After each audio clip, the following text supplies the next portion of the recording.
Assalamualaikum warahmatullahi wabarakatuh. Waalaikumsalam warahmatullahi wabarakatuh. Perkenalkan, nama saya Muhammad Taufan. Saya mengajar di SMA Negeri 85 Jakarta. Pada saat ini bersama saya ada Ibu Sumarti, Sumarti SPD dari Kepala Sekolah SDN Serengseng Seng 04. Benar ya Bu ya, takut salah saya.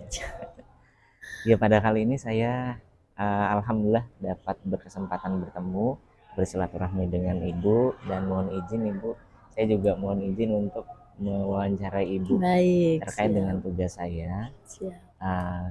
pengambilan keputusan-keputusan yang memiliki nilai-nilai kebajikan. Baik, alhamdulillah Ibu bersedia hari Ya. ini. Nah, mudah-mudahan sehat selalu ya Bu ya. Amin, amin ya Dan robbal mudah-mudahan alamin. hasilnya ini dapat bermanfaat bagi Alhamdulillah, dunia amin, pendidikan, amin. dan khususnya bagi saya selaku yang ingin menimba ilmu ini dari Ibu. Baik Ibu, yang pertama yang saya ingin tanyakan, bagaimana Ibu dapat mengidentifikasi kasus-kasus yang merupakan dilema etika atau bujukan moral Ya, yang selama ini Ibu mungkin temui? ya. Ya, untuk mengidentifikasi kasus-kasus yang merupakan dilema etika atau bujukan moral ya, itu saya biasanya mempelajari terlebih dahulu kasus-kasus yang kita hadapi. Kemudian kasus ini kita kelompokkan, mana itu dilema etika atau mana bujukan moral. Nah, untuk sebagai bahan untuk tindak lanjut gitu.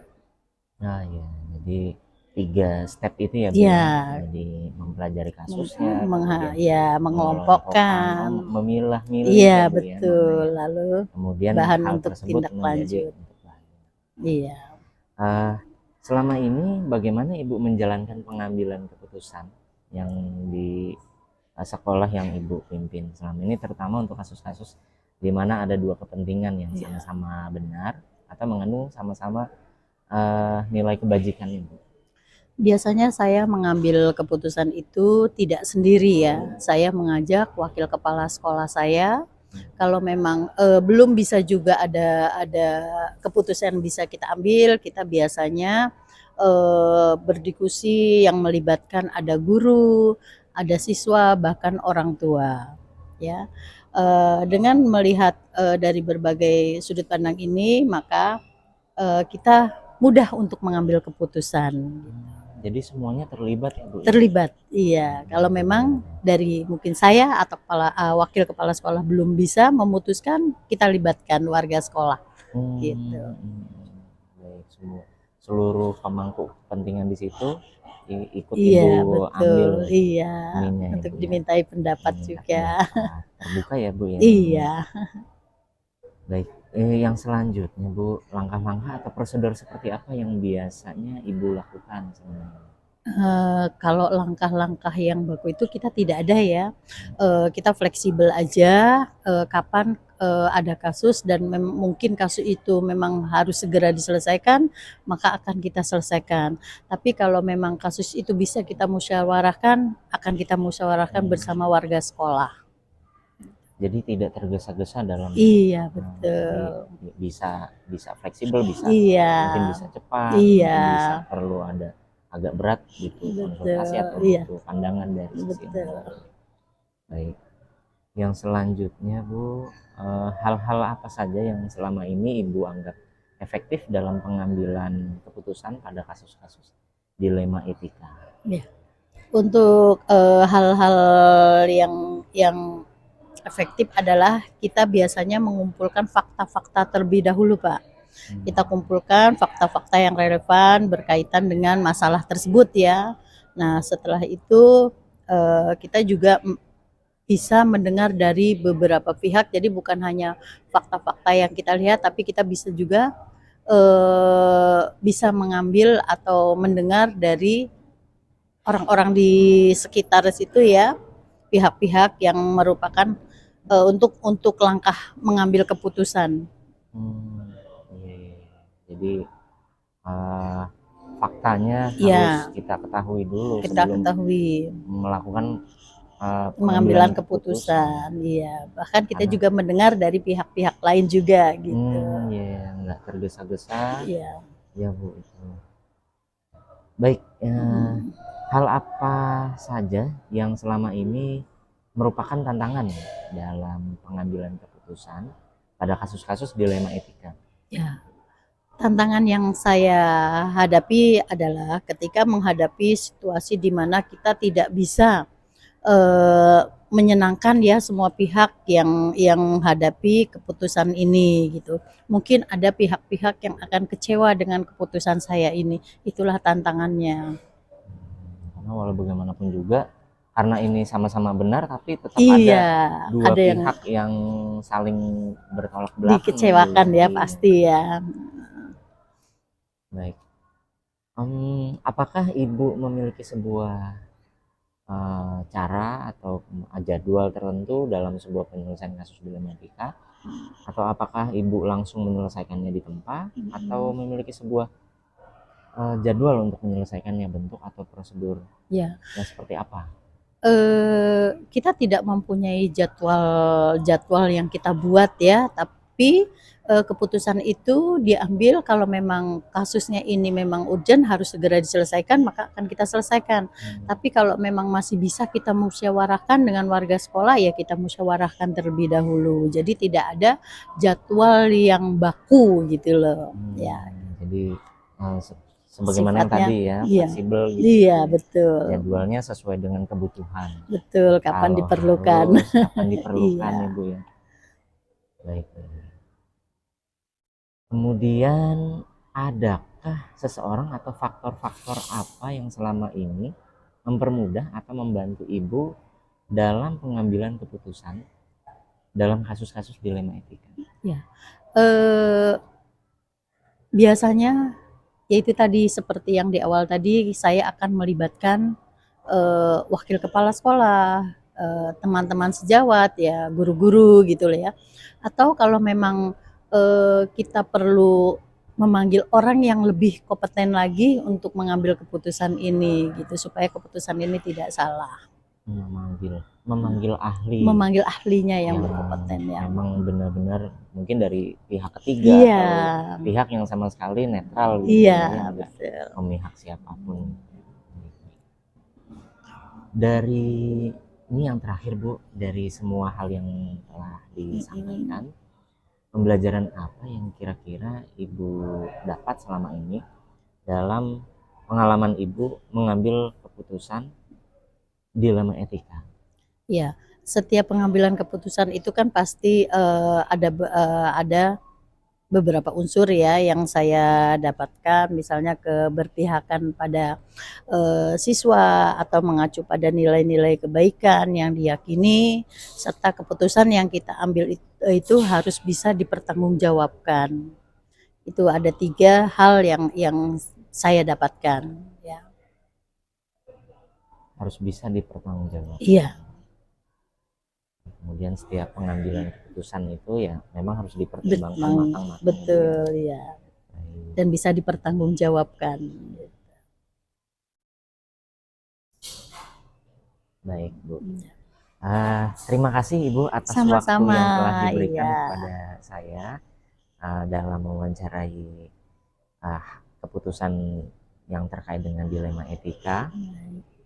Mudah-mudahan sekali lagi ini dapat bermanfaat bagi saya. Amin. Selaku orang yang ingin melihat sisi lain dari di belakang layar, bagaimana sih caranya Ibu mengambil sebuah keputusan dalam kepemimpinan yang ada di sekolah. Terima kasih Ibu. Sama-sama. Iya. Demikian wawancara yang dapat saya lakukan bersama dengan Ibu Sumarti, Kepala Sekolah SDN Serengseng 04. Sekali lagi terima kasih. Assalamualaikum warahmatullahi wabarakatuh. Waalaikumsalam. Assalamualaikum warahmatullahi wabarakatuh Pak. Waalaikumsalam warahmatullahi wabarakatuh. Mohon izin Bapak, saya datang ke sini bermaksud ingin memenuhi salah satu tugas di program guru penggerak di mana modul 31 ini tentang pengambilan keputusan dari pemimpin dengan melihat nilai-nilai kebajikan yang terkandung di sini. Saya ingin mewawancarai Bapak terkait dengan kasus-kasus yang mungkin selama ini Bapak pernah temui dan bagaimana cara pengambilan keputusannya begitu Pak. Mohon izin ya Pak ya. Siap. Baik. Yang pertama, selama ini bagaimana Pak Bapak dapat mengidentifikasi kasus-kasus yang merupakan dilema etika atau bujukan moral? Baik, terima kasih Pak Topan. Jadi selama ini untuk saya memahami bahwa ini kasus bujukan moral atau kasus yang termasuk dilema etika, ya dengan cara saya memahami kasus-kasusnya, dengan cara saya mengidentifikasi, ya memahami, mendalami.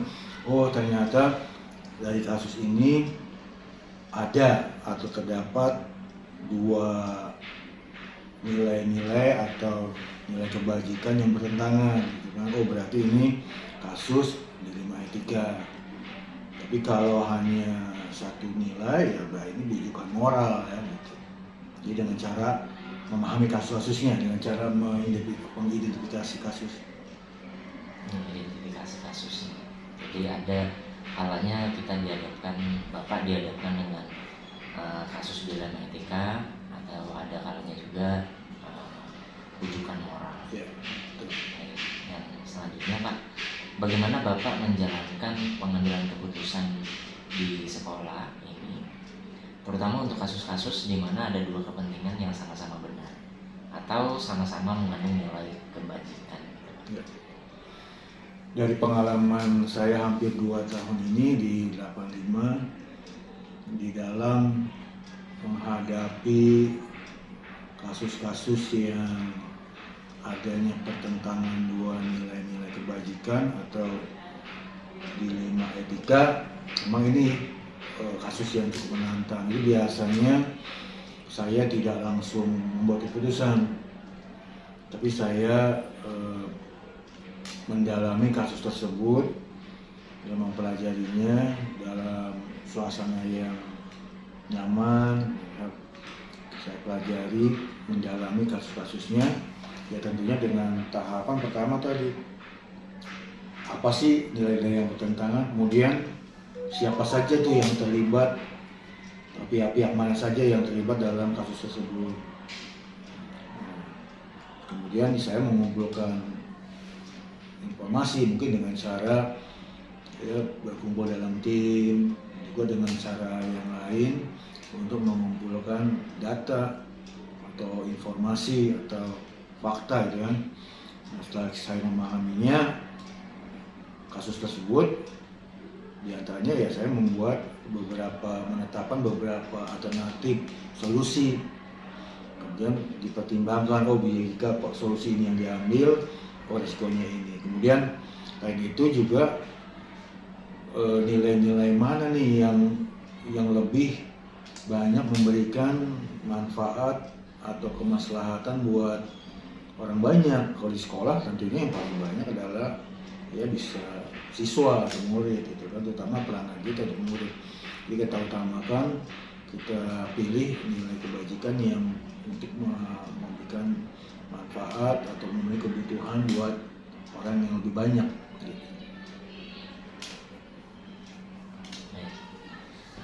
Jadi siswa paling utama ya Pak, ya. Untuk kebutuhan siswa pasti banyak sekali kasus-kasus sebenarnya sama-sama baik. Baik, yang selanjutnya Pak, yang saya ingin tahu langkah-langkah atau prosedur seperti apa yang biasa Bapak lakukan selama ini? Jadi langkah-langkah atau prosedur yang saya jalani atau saya ambil ya tadi yang seperti ini saya katakan tadi, saya memahami dalam suasana yang nyaman, saya memahami kasus-kasusnya, saya pelajari nilai-nilai yang bertentangan, siapa saja pihak-pihak yang ada di dalamnya yang terlibat begitu. Kemudian saya kumpulkan fakta atau informasi atau data lewat sumber-sumber yang bisa dipercaya atau lewat dengan tim juga. Jadi itu tahapan-tahapan atau prosedur yang bisa saya ambil. Kemudian nanti akhirnya bisa membuat keputusan yang lebih memenuhi kebutuhan orang banyak atau memenuhi kemaslahatan siswa di sekolah. Yang selanjutnya Pak, selama ini yang Bapak anggap efektif dalam mengambil keputusan pada kasus-kasus dilema etika apa saja Pak? Yang membuat jadi lebih efektif dalam membuat keputusan yang hubungan dengan dilema etika itu tadi, kita menggunakan, kita jangan terburu-buru, kita pahami kasus-kasusnya, kemudian kita bekerja dalam tim, mengumpulkan informasi yang terkait, data, fakta, kemudian membuat alternatif solusi, kemudian resikonya apa, dampaknya apa dalam pengambilan salah satu solusi gitu. Itulah yang paling efektif dalam membuat keputusan. Alternatif risiko ya Pak ya. Jadi ini kayak kita melihat dampaknya kita keluar gimana kalau misalnya. Siap.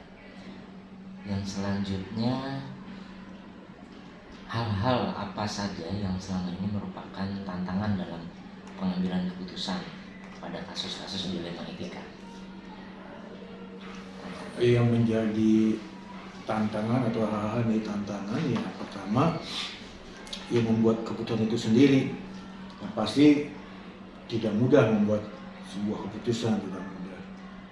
Apalagi menyangkut adanya pertentangan dua nilai-nilai, ini hal yang sungguh-sungguh penuh tantangan gitu kan. Namun kita ya namanya pemimpin harus berani membuat keputusan, harus berani. Dan apalagi yang penting dari sebelum membuat keputusan kita sudah memahami, mendalami kasus yang ada, kemudian kita membuat keputusan dalam melibatkan tim, gitu kan.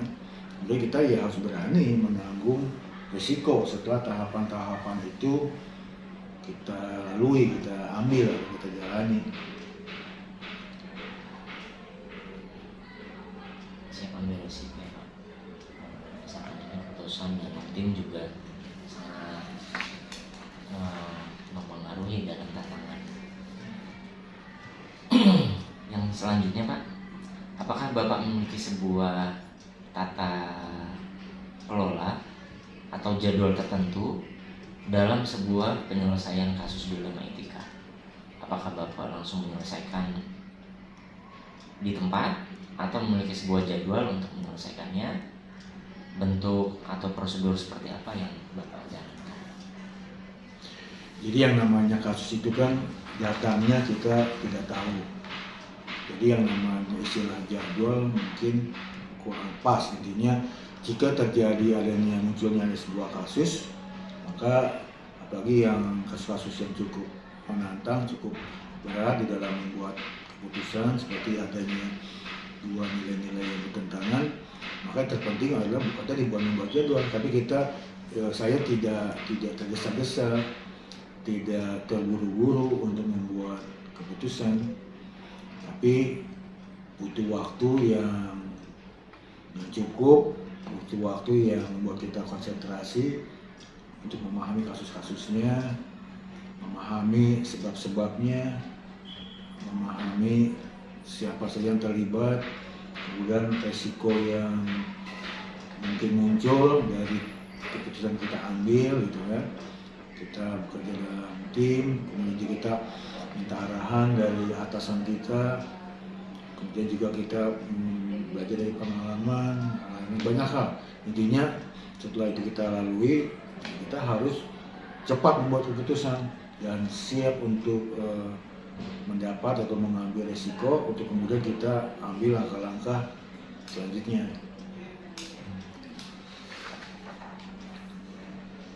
adakah seseorang atau faktor-faktor apa yang selama ini mempermudah atau membantu Bapak dalam pengambilan keputusan dalam kasus-kasus dilema etika? Dalam menghadapi kasus-kasus dilema etika, jika dihubungkan dengan siapa yang membantu, yang faktor yang strategis ya, yaitu tim atau orang-orang juga atasan, orang-orang yang punya kepentingan, punya wewenang dalam mengatasi masalah. Itu mau bicara siapa. Tapi kalau faktor-faktornya ya yang mempengaruhi, yang menentukan supaya efektif ya adanya tahapan, adanya urutan, adanya kronologis, ada urutan, adanya prosedur. Itu yang harus kita pegang jadi standar baku supaya lebih efektif dalam mengambil keputusan. Jadi semuanya terlibat dalam pemangku kepentingan gitu Pak ya. Baik Pak, yang terakhir nih Pak, dari semua hal yang telah disampaikan, pembelajaran apa yang Bapak dapat petik dari pengalaman Bapak dalam mengambil keputusan di dilema etika? Jadi di dalam membuat keputusan dengan dilema etika, yang pertama ya yang pasti membuat keputusan itu hal yang tidak mudah bagi seorang pemimpin. Namun juga pasti pemimpin itu selalu dihadapi atau dituntut untuk mengambil keputusan. Nah, jadi memang di dalam mengambil keputusan kita harus hati-hati, harus masak, harus matang. Namun kita harus juga harus berani, harus cepat. Nah, tadi intinya harus dengan berhati-hati ke dalam tim. Namun juga kita harus jangan terlalu lambat, bahwa jika keputusan itu jangan sampai merugikan banyak pihak, terutama yang lebih banyak jumlahnya, mungkin siswa seperti itu. Kita harus banyak berkoordinasi, ya, kita harus berani. Intinya tadi keputusan adalah hal yang harus berani kita ambil. Kadang-kadang pemimpin itu jadi takut membuat keputusan karena pengalaman dia mendapatkan resiko-resiko yang cukup membuat dia tidak nyaman. Namun kita harus berani, tetap harus berani mengambil keputusan dengan tetap berpegang pada SOP, pada tahapan, dan harus berkoordinasi dan kerja dalam tim.